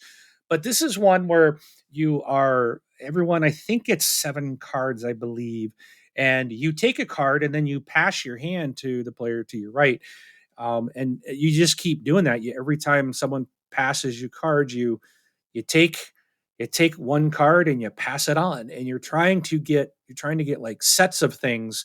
And each card will tell you like, oh, you need 3 of these for 5 points or 2 of these for this point. So you're trying to get sets, but you're also kind of seeing what all the cards are as they're going by. So it makes it interesting. It's like, what are you going to pass? And you know, and everything's kind of will be laid out in front of each other again. So you see what people are doing. And so, but you're trying to get what you're trying to get. So, um, interesting, fun little game. I really like it. This, I think I said about 15 minutes to play, 2 to 5 players. So at Sushi Go. Okay, next up for me is a game called Hanabi. This is another small box game that I want to say is kind of like in the lines of the game. The twist on Hanabi is that you are playing with a deck of cards, and in your hand, you will hold 5 cards, but you have to hold the cards so your teammates, opponents, whatever you want to call them, can see them, and you cannot see your cards. So you have no idea what it is. And the Huh. cards are numbered, I believe, 1 through 5, and they have like different colored fireworks on them. And your goal is to put them all down on the table from like 1 through 5 in the correct orders. And while you're playing the game, um, again, you can't look at your cards, but your teammates will give you a hint as to what you have. So they can't directly tell you, like, oh, this is this card. What they'll do is they'll tell you, like, you have 2 yellow cards here and here, or you have a 3, or you don't have any ones. Okay. So they'll give you verbal hints to hopefully give you enough information to do something that doesn't ruin the game. So, kind of like you get kind of the same thing with the game a little bit, right? Because you have to play, but you can't say exactly what you have. Right. So, yeah, the whole game is basically, um, you know, you get a hint from your teammates, and then you can either discard a card or play a card, and that's it. And hopefully you can, put your cards up in on the table in the appropriate order and win the game. And there also is a tile version of this game, so it's got these chunky little, I would say, bakelite or acrylic or something like that tiles that you then, like dominoes kind of, but thicker, and you Yeah. place them on the table in front of you again where you can't see them, but your opponents can. So that's Hanabi. Very interesting game, you know, a cooperative game, but it's got a cool little twist to it, just like the game does. So that's Hanabi. My next one is known as Six Nimmt or Take Five here in the US, designed by Wolfgang Kramer with artist Franz Vollwinkel, published by Amigo and a bunch of other publishers. Take Five takes about 60 minutes to play a full game, 2 to 6 players. You get everyone gets I think 7 cards again, um, and you're basically playing one card at a time. There's 4 cards that are dealt out with numbers on them. The numbers I think go from like one to it says 1 to 98, but the game I've played it goes into I think up to 115. Um, so maybe I got a different version, but um, you're trying to. This looks like a slightly different version than the one I'm looking at here. Um, Let me make sure I've got the right one.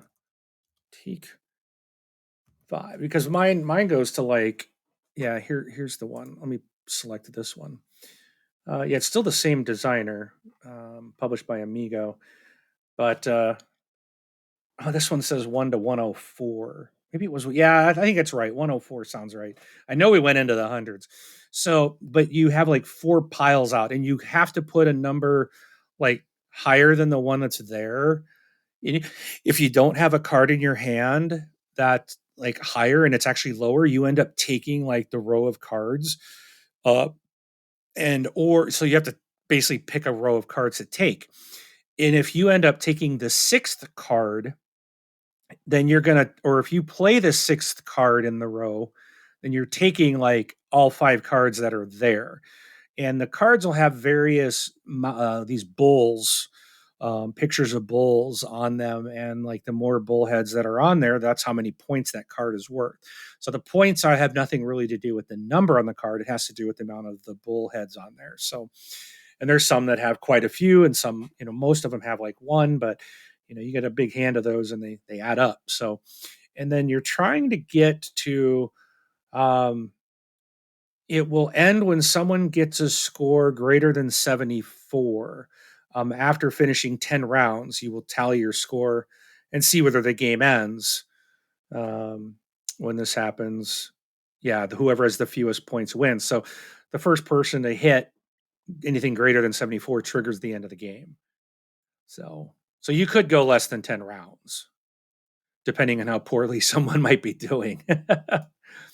So, and I know in our group we have a like a house rule they call shoot the moon. So if you go over,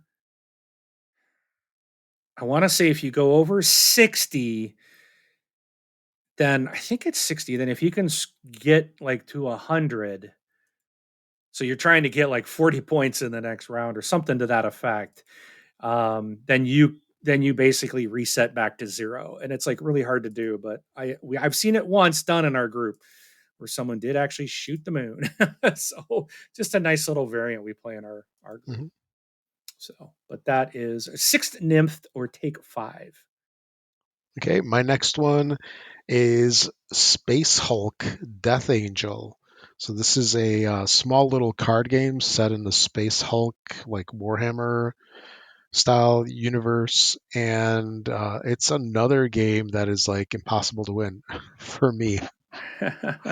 But this is a very fond game for me because when I first got into the hobby way back when, this was one of the like really popular games, and I remember like getting it, and I'm like, oh, this is, it's like I was so happy to get it because I had heard so many good things about it. It's a fun little solo game. They didn't really. I mean, they said it was hard, but they should have put a label on it that's just like Friday. It says Rob can't win it ever. A little sticker that they put on it at Yeah. at your store. You know how they have sorry Charlie? Well, it's Yeah. sorry Robbie. Um, but yeah, Space Hulk, I think you're big space marine, whatever dudes, battling it out. Single player style, very very unique gameplay. I don't think I've ever seen a game that plays similarly to it anymore. And I doubt that FFG still has this anymore because I think they lost the license to Warhammer maybe like 5-10 years ago. So I'm Uh, guessing this game is out of print, and I'm just curious. I'm gonna look it up on BGG real quick to see if it got re-implemented. So it came out in 2010, and no, overall rank 779. But yeah, it's a shame. But I guess this is the kind of stuff that happens when you use an IP, right, and then you yeah. lose the license, then the game disappears, unfortunately. But great game designed by Corey Kanishka, which um, I know he left FFG when the whole Asmodee acquisition happened, and he started his own company. I don't know what he's doing nowadays, but he definitely made some great games, and this is one of them. So clear a spacecraft of alien swarms in this card-based take on classic Space Hulk. That is it. So yeah, check it out if you're able to. Okay. And then my last one, I'm gonna probably throw it at you. I'll say it, but it's still one I struggle with. Like I remember you taught this to me when I was there, and it's like, okay, I got it. But it's like it's been too long now that I'm like, I know I'm gonna struggle when I go back to play it again. And that's pretty clever, also known as Ganshan clever. by Wolfgang Warsch, artist Leon Schiffer, and published by Schmidt Spiel. It's a dice game. It's a roll and write. It's one of these that allows you to like chain bonuses, which I really love. Yeah. And someone else at some point, your opposing player gets to use the dice, and but I really do enjoy this game, and it's something I need to get sit down and play more so I can get a lot more familiar with it, where it's just becomes second nature. But for some reason, there's the specific rule that just I cannot seem to get clicked into my brain of like what Yeah. goes to the platter, what dice are you not, there's just this there's something there that doesn't click with me. I can't seem to remember it. But it's and when I look at the rules, I'm like, what? I'm like, but when you showed me, it's like, oh, this makes sense. So we'll have to maybe play this again at Gen Con. So maybe if someone has it there, maybe we can play it again. Yeah. So, Yeah. and I think this I is know on your list, isn't there was an it? online version of it. We'll have to see if they still have it. I thought they took it down. The I Brett know Spiel. there's. Brett I Spiel bought was, the. Sorry. oh, the app. Yeah, but the app like didn't teach you how to play. Yeah. Yeah. You got I'm to like, know. yeah. I'm like, well, what crap is this? Yeah. Give me my $2 back. Yep. Yeah, and I want to say that the app is just basically somehow scraping Brett Spiel Welt, which like I forgot what that means. It's like something game world. I forgot what Brett means, but anyway, yeah, it's one of those games where you kind of struggle with it a little bit, and then all of a sudden it's like, what was my problem? Right. This game is so easy. But then Exactly. again, I I, I told you a couple weeks back when I was playing it with some folks, it was a 2 hour game. So I It's can a see. 30-minute playing time according to Oh, BGG. depends on who you're playing with, and you have to keep explaining stuff because they're not getting it. I But bet we played for quite a while when you were trying to teach me. So it is a long explanation if you're thorough, just because yeah, of the interactions. But it's straightforward yeah. once you get it. But that was my last one as well. So Oh, I saved it for last so we could like double up on that one. how perfect was that? Because you didn't tell me. Yeah. Yeah, I cherry picked my list in a specific order to have our stuff coincide. Nice. But yeah, my last one is also that's pretty clever, Ganshun clever, however you want to call it. Definitely a great game and very satisfying when you're chaining stuff properly, which is easier sometimes rather than others. Yeah. Yeah, I love games that let you chain bonuses Hmm. and things. It's just like that is so satisfying.